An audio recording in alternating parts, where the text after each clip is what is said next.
السلام علیکم dear students, جیسا آپ کو پتہ ہی ہے کہ ہم نے ایجوکیشنل سائیکالوجی کے لیکچرز کا آغاز کیا ہوا ہے۔ اس سلسلے میں ہم نے پہلے مختلف نظریات کو پڑھا، اس کے بعد پیاجے کے نظریات کو ڈسکس کیا۔ آج ہم ویگاسکی کے نظریات کو ڈسکس کریں گے۔ اس سے پہلے کہ ہم لیکچر کا باقاعدہ آغاز کریں، اگر آپ نے اب تک ہمارا چینل سبسکرائب نہیں کیا تو چینل سبسکرائب کر لیں اور بیل آئیکن کو بھی ضرور دبا لیں تاکہ آنے والی ویڈیوز آپ کو بر وقت مل سکے۔ تو اسٹوڈینٹس چلتے ہیں اپنے لیکچر کی طرف۔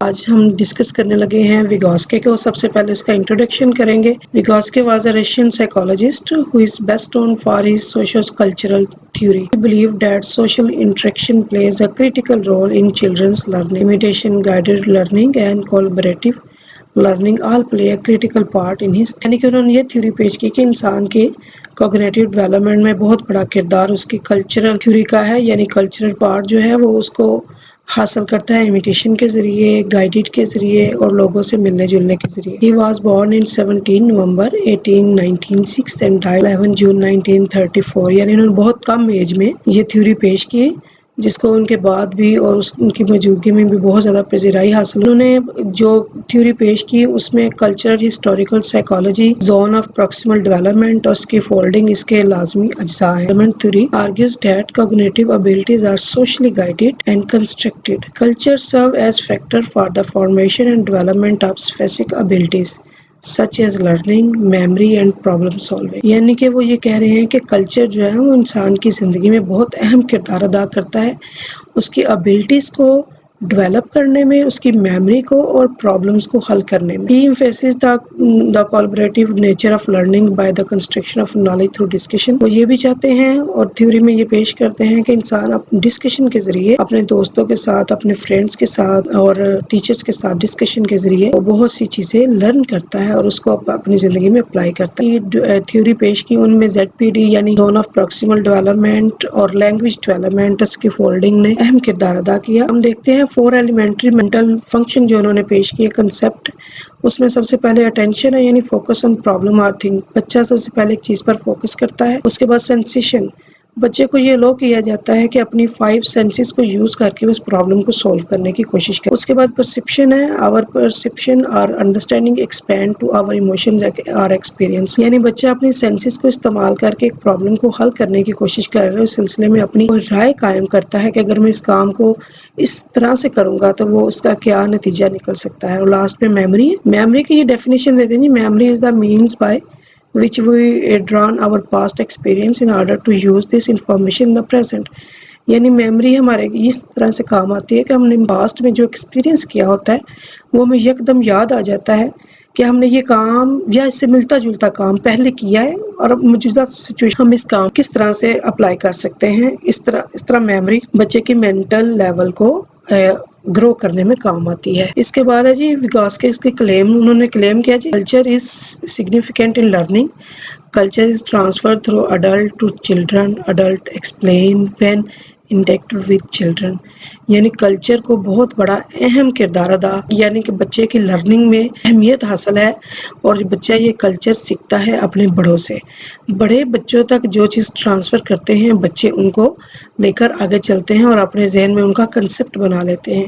اس کے بعد انہوں نے دوسری چیز دی، language is the root of culture, it used as a tool to help the children to plan activities and solve problems while speak to others and then himself۔ یعنی لینگویج کو یہ بہت امپورٹنس دے رہے ہیں۔ کسی بھی کلچر کے لیے روٹ جو ہے وہ لینگویج ہے۔ بچہ لینگویج کے ذریعے، زبان کے اظہار کے ذریعے اپنی ایکٹیویٹیز میں دوسروں کو شامل کرتا ہے، ایکٹیویٹیز پلان کرتا ہے اور پرابلمس حل کرنے کی کوشش کرتا ہے۔ Individuals learn and develop with their role in the community in one society, counting learn through computer other than۔ یہ افراد جو ہیں وہ اپنی کمیونٹی سے سیکھتے ہیں، ان کی کمیونٹی میں جو کلچر، جس طرح کلچر کی پہلے بات ہو رہی تھی، کلچر جس طرح کا کلچر ڈیولپ ہوگا کمیونٹی میں بچے اسی طرح سے سیکھیں گے، اسی چیز کو لے کر چلیں گے جی۔ اس کے بعد ہے جی zone of proximal development and scaffolding. یہ دونوں چیزیں آپس میں بہت جڑی ہوئی ہے، بہت سمجھنے والی بات ہے۔ یہ والا ٹاپک کوسچن پیپر میں اس سلسلے میں آتا ہے نہ کوئی اسٹیٹمنٹ جو ہے وہ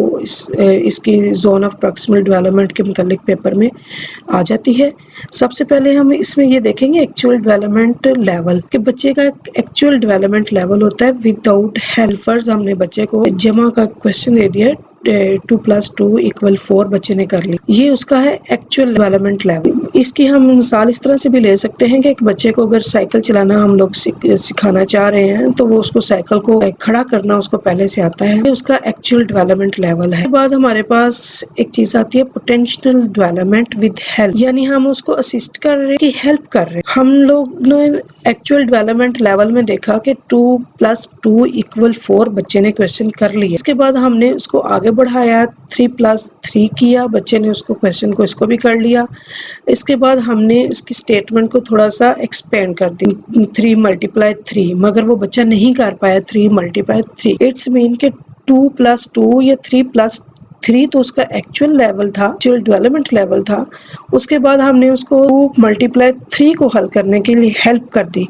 یہ جو ہیلپ ہے یہ پوٹینشیل ڈیولپمنٹ لیول، یعنی کہ یہاں جب ہم نے اس کی ہیلپ کی، ہیلپ کرنے کے بعد بچے نے اس کویسچن کو کر لیا، یہ اس کا پوٹینشیل ڈیولپمنٹ ہو گیا، یعنی ود ہیلپ اس نے ایک کام کر لیا۔ بعض اوقات ایسا ہوتا ہے کہ بچے کو اگر ہم ہیلپ کر بھی رہے ہیں 2×3 بتا بھی رہے ہیں لیکن بچہ نہیں کر پا رہا، یہ بیونڈ دا ریچ کہلاتا ہے۔ اس سارے میں سب سے ضروری بات جو ہے zone of proximal development, actual development level اور پوٹینشیل ڈیولپمنٹ لیول کے درمیان جو گیپ ہے اس کو ہم zone of proximal development level کہتے ہیں۔ یعنی ایکچوئل ڈیولپمنٹ لیول میں جب بچے نے کویسچن خود سے کر لیے اور اس کے بعد ہم نے اس کو اسسٹ کیا، اس کو ہیلپ دی، ان دونوں کے درمیان جو گیپ ہے یہ zone of proximal development level کہلاتا ہے۔ یعنی بچے کی وہ جو سوچ رہا ہے کہ میں نے یہ کویسچن کس طرح سے کرنے ہیں، یہ وہ لیول ہے۔ اب ہم آتے ہیں اسکیفولڈنگ کی طرف۔ ہم بچے کو جو ہیلپ دے رہے ہیں سوال کرنے کے لیے، یہ ہیلپ اسکیفولڈنگ کہلاتی ہے۔ رول آف ٹیچر اور help which give children to solve problem is called scaffolding. ہم نے بچے کو جو ہیلپ دی ہے ایک کویسچن کرنے کے لیے یا اس کو سائیکل اچھے سے چلانے کے لیے ہم نے جو ہیلپ دی ہے، یہ ہیلپ اسکیفولڈنگ کہلاتی ہے۔ اب یہ ہیلپ پرماننٹ نہیں بچے کے ساتھ رہتی، بلکہ with the passage of time جیسے ہم دیکھتے ہیں بچے میں ایکسپرٹیز پیدا ہو چکی ہیں، وہ یہ کام خود سے کر سکتا ہے، تو آہستہ آہستہ ہم اس ہیلپ لیول کو ہٹا لیتے ہیں۔ ہیلپ کون کرتا ہے جی؟ Help will give through experts for skill اور ماسٹری، یعنی جو بھی ایکسپرٹ ہوگا وہ اس کی ہیلپ کرے گا اس لیول تک آنے کے لیے۔ امید ہے کہ یہ جو ہے ٹاپک آپ نے بہت اچھے سے سمجھا ہوگا۔ آگے چلتے ہیں۔ لینگویج ڈیولپمنٹ ہے جی، ویگاسکی نے لینگویج ڈیولپمنٹ پہ بہت زور دیا ہے۔ He believe that young children use language for social communication but also to plan, guide and monitor their behaviour in self regulatory, یعنی وہ یقین رکھتے ہیں اس چیز پر کہ بچے جو لینگویج ہے وہ استعمال کرتے ہیں کمیونیکیشن کے لیے، نہ صرف کمیونیکیشن کے لیے بلکہ آپ پلان کرنے کے لیے، گائیڈ کرنے کے لیے اور مانیٹر کرنے کے لیے بھی۔ انہوں نے جو ایک ورڈ یوز کیا ہے پرائیویٹ اسپیچ کا، پہلی دفعہ سائیکالوجی میں یہ ورڈ یوز ہوا پرائیویٹ اسپیچ کا۔ The use of language for self regulation is called inner speech اور private speech. It help children to verbally guide their own behaviour اور attention. This speech is not interpreted اور limited by others, یعنی کہ private speech سے مراد ایسی باتیں ہیں، ایسی اسپیچ ہے جو بچہ کسی ریوارڈ کی تمنا کیے بغیر بولتا ہے اور خود سے وہ کچھ پلان کرتا ہے، اپنے آپ سے بات کرتا ہے اور اپنی جو سیلف ایگو کو سیٹسفائی کرنے کے لیے خود سے بات کرتا ہے، خود سے پلان کرتا ہے اور پھر اس پلان پر عمل کرتا ہے، یہ پرائیویٹ اسپیچ کہلاتی ہے۔ یعنی وہ جب بات کر رہا ہوتا ہے بالفرض وہ دو لوگوں کے درمیان بھی بات کر رہا ہو، لیکن وہ اس کی تمنا یہ نہیں ہوتی اس کے مقابل مجھے کوئی ریوارڈ ملے گا، کوئی اعزاز ملے گا، اس کی جو سوچ اس وقت ہو رہی ہوتی ہے اس کو بغیر کسی باؤنڈری وال کے وہ بیان کر رہا ہوتا ہے، یہ پرائیویٹ اسپیچ کہلاتی ہے۔ یعنی بچے کا خود سے اپنی ذات کے حوالے سے بات کرنا، اپنی ذات سے بات پلان کرنا، اب پیاجے نے یہ جو پرائیویٹ اسپیچ ہے اس کو لائک نہیں کیا. اس کا کہنا ہے کہ پرائیویٹ اسپیچ امیچورٹی کی نشانی ہے، لیکن ویگوسکی نے اس کو بہت زیادہ امپورٹنس دی ہے چائلڈہڈ میں، کہ بچہ پہلے خود سے بات کرنا سیکھتا ہے پھر وہ کمیونیکیٹ دوسرے سے کرتا ہے. اس طرح ہی انہوں نے ویگوسکی نے یہ بھی ایک کلیم کیا. He said for 3 years children's thought and language are different، یعنی بچے کی سوچ اور لینگویج ہے وہ ڈفرینٹ ہوتی ہے، وہ سوچتے کچھ ہیں اور بیان کچھ اور کرتے ہیں، لیکن 3 سال کے بعد ان کی سوچ اور لینگویج جو ہوتی ہے اسپیک، اس میں ایک باقاعدگی پیدا ہو جاتی ہے، ایک تسلسل پیدا ہو جاتا ہے کہ انسان وہی بات کرتا ہے جو وہ سوچ رہا ہوتا ہے. اس کے بعد ہے جی ہمارے پاس اریکسن کا introduction. Erik Erikson was a German American development psychologist who is known for his theory on psychological development of human beings. یعنی انہوں نے انسانی ڈیولپمنٹ کے جو لیول مقرر کیے ہیں وہ 8 ہیں. He is most famous concept of identity crisis. انسان کی زندگی میں جتنے بھی کرائسس آتے ہیں ان کو انہوں نے 8 لیولز میں ڈیوائڈ کیا ہے. He was born in June 15, 1902 and died in 12 May 1994. He is famous for his 8 stages of child development. ہم آگے چل کر دیکھتے ہیں کہ 8 stages ہے کون کون سی. انہوں نے یہ تھیوری 1968 میں پیش کی تھی. سب سے پہلے ہم دیکھتے ہیں انفینسی پیریڈ، یعنی پیدائش سے لے کر 18 منتھس تک یہ پیریڈ چلتا ہے. اس میں جو سٹیج ہے جی ٹرسٹ ورسز مسٹرسٹ، یعنی بچہ ٹرسٹ کرتا ہے. اس کریکٹرسٹک میں دیکھیں trust requires warm and food, یعنی بچہ یہ ٹرسٹ کرتا ہے کہ مجھے جب طلب ہوگی تو مجھے کھانا بھی ملے گا اور محبت بھی ملے گی. لیکن جب ہم بچے کو ٹریٹ کرتے ہیں کسی نیگیٹو بیہیویئر کے ساتھ یا اس کو اگنور کرتے ہیں یا بعض اوقات بڑے اس کی طرف گھور کر دیکھتے ہیں، تو یہ گھور کر دیکھنا یا اگنور کرنا اس کے اندر مسٹرسٹ پیدا کرتا ہے، یعنی ایک بے یقینی کی کیفیت کو پیدا کرتا ہے. اس کے بعد سیکنڈ ہے جی، اس کو بھی ہم انفینسی ہی بولتے ہیں یا ٹوڈلر بولا جاتا ہے. یہ 18 months to 3 years ہے، یہ 18 ماہ سے لے کر 3 سال تک یہ دورانیہ ہے. اس کا آٹونومی ورسز ڈاؤٹ ہے. ان 2 years he feels independence یعنی اینڈ فری ول، یعنی وہ ہر کام کرنے میں آزادی محسوس کرتا ہے.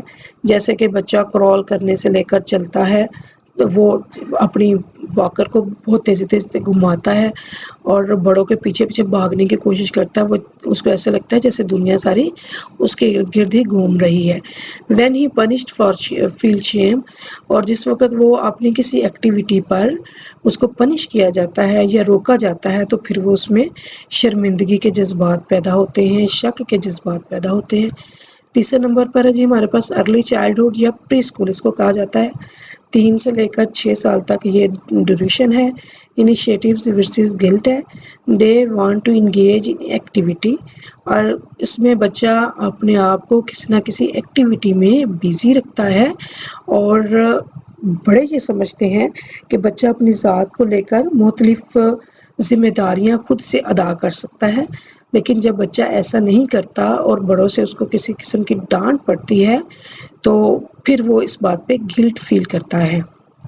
4th پہ ہے middle and late childhood, early school years 6 years to 12 years. Industry versus inferiority, they direct their energy towards mastering knowledge and intellectual skills. یعنی اس عرصے میں وہ چاہتا ہے کہ کسی نہ کسی سبجیکٹ میں وہ اپنے آپ کو ثابت کر سکے کہ اس میں یہ ابیلٹی ہے. لیکن جب وہ ایسا نہیں کرتا تو پھر اس کے اندر تھوڑے سے احساس کمتری کے جذبات پیدا ہوتے ہیں اور وہ دنیا سے تھوڑا سا ہٹ جاتا ہے، یہ اپنی ہی ذات میں قید ہونے کی کوشش کرتا ہے. اس کے بعد ہے جی ہمارے پاس ایڈولسنس ہے، 12 سال سے لے کر 18 سال تک عرصہ ہے یہ.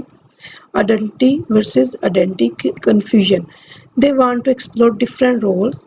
when he fails to do that then confused about their identity.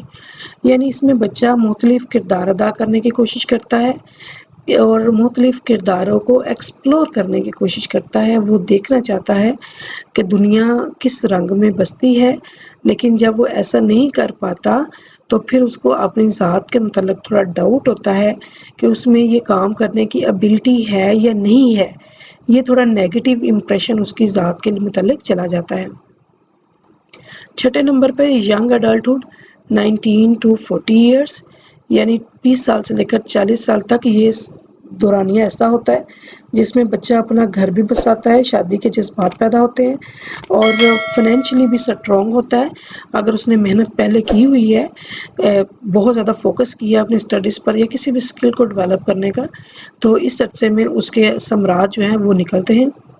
Intimacy versus ایسولیشن، یعنی دیکھیں اس عرصے میں کریکٹرسٹک جو ہے نا، وہ بچہ اس عرصے میں اپنے لیے ایک پارٹنر تلاش کرتا ہے جس سے وہ ایک اچھی زندگی گزار سکے، اور لیکن وہ جب ایسا نہیں کر پاتا تو وہ تنہائی کا شکار ہو جاتا ہے، اس کے اندر یہ فیلنگز پیدا ہونی شروع ہو جاتی ہیں کہ شاید میں اس قابل نہیں ہوں کہ کوئی مجھ سے محبت کرے یا میرے ساتھ دوستی کرے، تو یہ اس کے اندر ایسولیشن کی فیلنگز پیدا ہونی شروع ہو جاتی ہیں۔ 7 پہ middle adulthood 40 to 65 years, generative versus stagnation ہے جی، اس میں بچہ جو اس نے سیکھا ہوتا ہے وہ نیکسٹ جنریشن کو ٹرانسفر کرنے کی کوشش کرتا ہے، یعنی اپنی پوری اسکل کو، اپنے پورے نالج کو نیکسٹ جنریشن تک ٹرانسفر کرنے کی کوشش کرتا ہے اور اپنی فل ایفرٹ کرتا ہے کہ آنے والی نسل کو وہ اچھا سکھا سکے، لیکن جب وہ ایسا نہیں کرتا تو وہ پھر جمود کا شکار ہو جاتا ہے اور اس کی سوچ جو ہے وہ بالکل ڈیمیج ہونی شروع ہو جاتی ہے، یعنی وہ اسٹیگنیشن کا شکار ہو جاتا ہے۔ لاسٹ پہ لیٹ اڈلٹہڈ اور سینئر 65 ایئرس ٹو آنورڈ، ان جو لوگ 65 سالوں سے اوپر تک چلے جاتے ہیں ان کے لیے یہ سٹیج ہے۔ انٹیگریٹی ورسز ڈسپیئر، یعنی اس ایج میں انسان اپنی زندگی کو ریویو کرتا ہے، وہ خود اکیلا ریویو کرے یا اپنے بچوں کے ساتھ یا ملنے جلنے والوں کے ساتھ اپنی لائف کو ریویو کرتا ہے۔ اگر تو اس نے بہت اچھے کام کیے ہوں تو پھر اس پر بڑا اس کو فخر محسوس ہوتا ہے کہ میں نے زندگی بہت اچھے انداز میں گزاری ہوئی ہے، لیکن اگر اس کا نیگیٹو امپریشن تھا یا زندگی میں منفی حادثات و واقعات زیادہ تھے تو پھر اس پر مایوسی کا غلبہ ہونا شروع ہو جاتا ہے۔ تو اسٹوڈینٹس، یہ تھا آج کا ہمارا لیکچر، امید ہے اس سے آپ نے بہت کچھ سیکھا ہوگا۔ نیکسٹ ایجوکیشنل سائیکالوجی کے امپورٹنٹ لیکچر کے ساتھ انشاءاللہ جلد حاضر ہوں گی، تب تک کے لیے اللہ حافظ۔